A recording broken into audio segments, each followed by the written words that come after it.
Okay. So let's talk about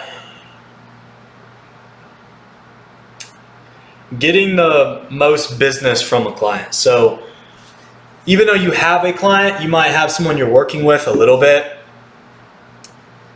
or it's your first shipment, whatever the scenario might be. There's an art to getting the most out of a client. Even though you're working with them, getting the most business you can and the most amount of orders is an entire art and its entire skill in and of itself. So if you're at this point, congratulations, because this is probably the last part and the most important part. So strap in. So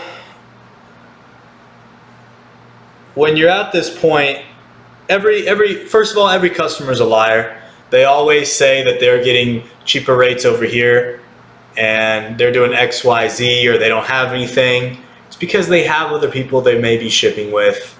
They've been doing this a while. They have 20 companies calling them a day. They're already buddy with the other person. So yes, why would they ship? Just because you called and said, hey, I want to ship loads with you, they're supposed to turn over their entire business? No. You have to prove them that you know what you're doing, you're professional, you're hardworking, you're on the ball, you're getting answers quickly to them, you're getting trucks quickly for them, you're going to get it handled. They know if they give you the load, things aren't going to get messed up, because they can get messed up. If you don't know what you're doing, you can really move this here. It's simple. But once you get to the intricacies of actually moving the loads, if you do it, if you're not organized, you can really throw things out of whack, especially with a high volume. So people want to test you. You need to be able to withstand the test. So questions you kind of want to know in general, this is kind of in the fact finding when you first talk to a client, are how many people, let's first start off by how many carriers are quoting them. Because if you're getting some company that's blasting to 150 people, then the price is diluted. It's broken down because of the amount of volume of quotes that they're getting. Everyone's going cheaper, just a little bit cheaper until, you know, you're one out of 150. They don't care. You know, you're not John from Shark Logistics. You're carrier 47. You're just Shark Logistics. So you really want to build a personal relationship with these people. And if you're not one of 3, 4, 5, you know, there's not a small number. And you can't just ask how many people do you have. You kind of get a gauge of how many people just by talking to them.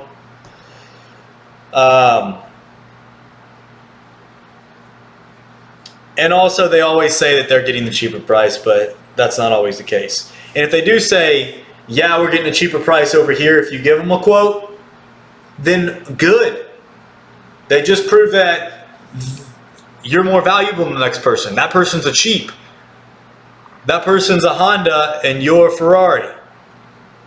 Shark would just set Ferrari service. So don't just get beat down because someone has a cheaper price. And sometimes people will give you, they'll just looking for the cheapest price and they'll beat the price so down to a very undesirable rate where it's hard to move, and you're going to cause problems. If you accept that cheap rate, then you're not going to be able to move it, and you're going to have a crappy service because you can't find a truck to move it. No one wants to do it for that price.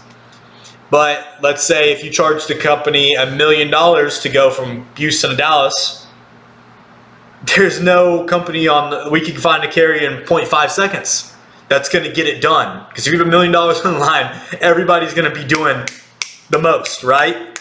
They're going to make sure it's on time. The driver's going to wake up early. He's going to be there an hour before check-in. So, you know, price does come into effect. And you want people that don't just want the cheapest price. They want a good value. They want to make sure it's handled. So, rating people. So when you throw a rate out, so they ask, what's your rate from, let's keep it simple, Houston to Dallas. Houston to Dallas, my rate is 1,000. They say they don't respond, or they say it's cheaper. If you just throw out a rate like 1,000, there's no, you want to engage them. So you want to say, if you want 1,000, say 1,000 to 1,100. So then at 1,000, they feel like they're getting a good deal. Right? That's human nature. It's psychology. If you see two prices, you think the lower price, you're getting a good deal. And two, you can say something like, we're shipping that lane for similar customers for 1,000 to 1,100. So then you didn't say that's a price. You threw a price out there, but also left some room for negotiation, because we're doing this for other customers, but yours is a little bit easier, and I want to do a good job for you, so maybe we can do it at $9.50. Something, you leave it up for negotiation, or maybe we can't change the price, but you left it open, so maybe there's some talks, right?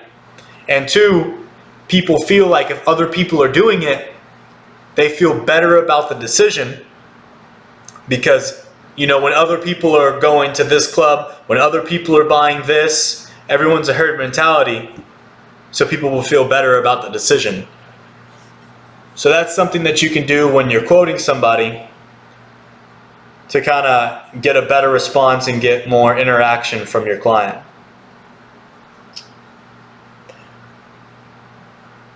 But overall, these are tips on how to gain business from a client, and it's an entire art. The more you do it, the better you'll get at it.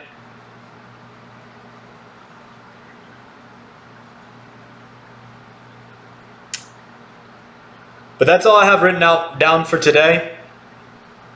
But employ those tactics, and I think you'll start to get a lot better responses out of the customers you're already shipping with, and start making a lot more money.